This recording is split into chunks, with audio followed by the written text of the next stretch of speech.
Just playing, man. All the way from Canada, man. Doing this thing here up in New Jersey and New York. Make some noise for my boy John Moses.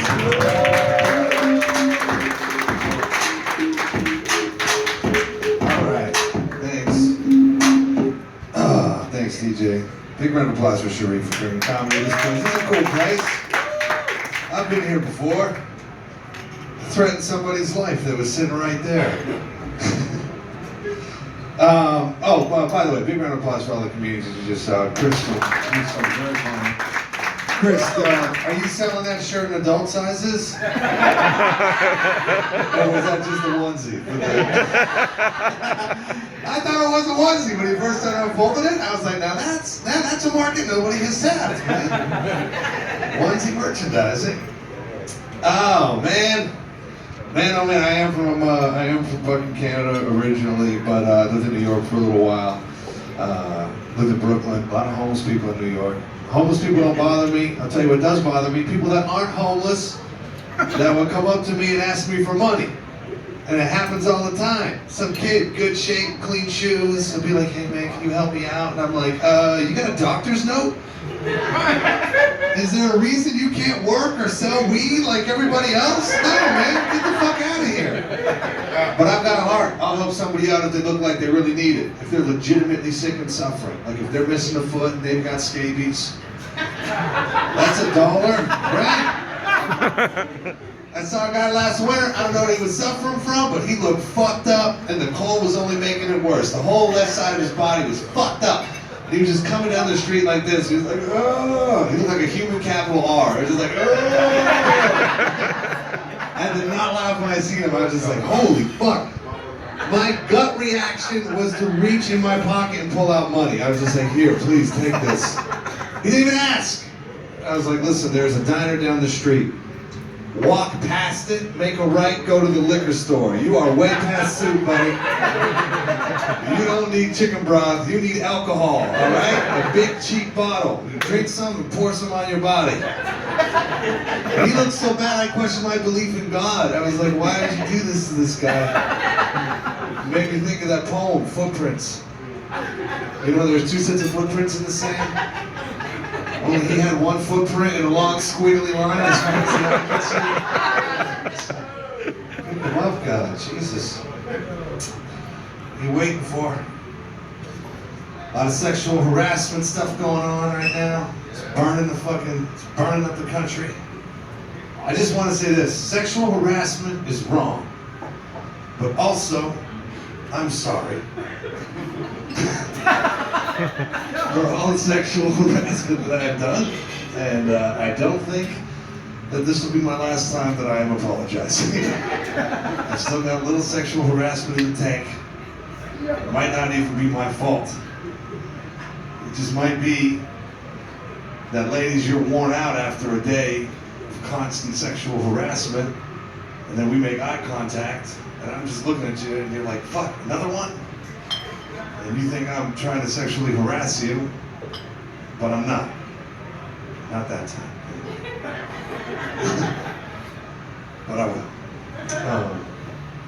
It used to be, like when a celebrity got caught fucking sexually harassing somebody, or if they got caught masturbating, there was a belt wrapped around their throat, and they had a little bit of fucking dignity.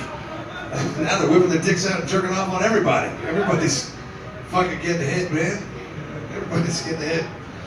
I just feel like they're coming for us, man.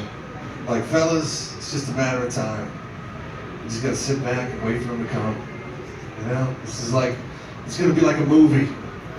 Like a fucking shitty Ricky Gervais movie where, like, the plot of this movie is like all of us just eventually get caught for sexual harassment, and we all get forced out of our homes from our ladies, and we're just like meeting each other at the curb. We're like, you too, Carl? We're like, oh yeah. And then we gotta find housing, like together, like all of the men, and it's like fucking Hurricane Katrina. We're just like hurricane evacuees, all sleeping on the floor of the Superdome, fucking fathers and sons locked in arms. You know. But then eventually, ladies, you take us back because you don't trust other women. And you're like, I know one of these bitches is gonna cross the picket line and try and steal my man, so I better get him back in my good graces before somebody steals him away from me. The only person that can save us is the president, man. He's the one. That's why when he was out there a year ago and he was like got caught with the pussy grab, and everybody was like, he shouldn't be the fucking president, that's despicable. I just kept my mouth shut. I was just like, oh God, been there. If you're a fucking dude, your only reaction to any of this shit should be like, ooh, been there. Just gonna walk out of the room right now. Because I knew this shit was coming. I knew it was gonna spread like a fucking wildfire. And now the president needs to come and pardon all of us. That is the only way to save us. So Trump goes, they're all right. All right. Guess I'll dig a little deeper. This is what I'm thinking the last couple of weeks.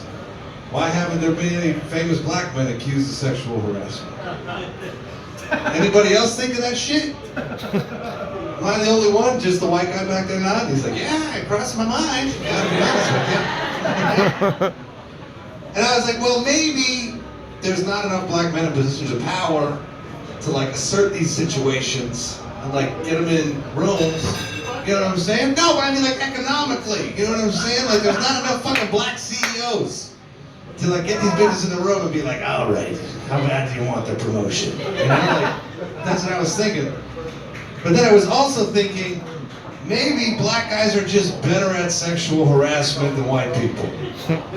You know, like it's much smoother, this sexual harassment at the office. You know what I mean? Like, girl, I'm thinking about you and me sexually. And this girl's like, oh my God, what song is that?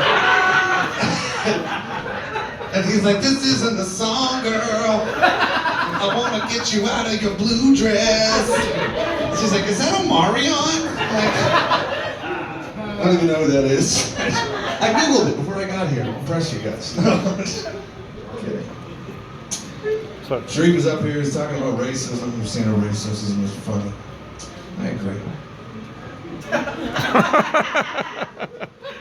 I was watching that United flight video a couple months ago. Everybody see the video?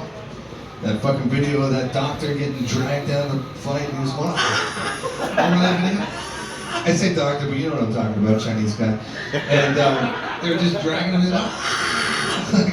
I saw that video and I was like, Jesus Christ, when am I gonna catch a break like that? Do you know how bad I need a viral video right now? I am here. Like, I need a fucking break. That shit would be a credit. Like, you've seen him getting dragged off the United flight, now he's the host of Travel Nightmares on Discovery. Please, put your hands together for John Moses, everybody. Believe me, it would be a $60 ticket. This would be at a fucking theater. Let alone a lawsuit. Do you know how bad I need a lawsuit in my life?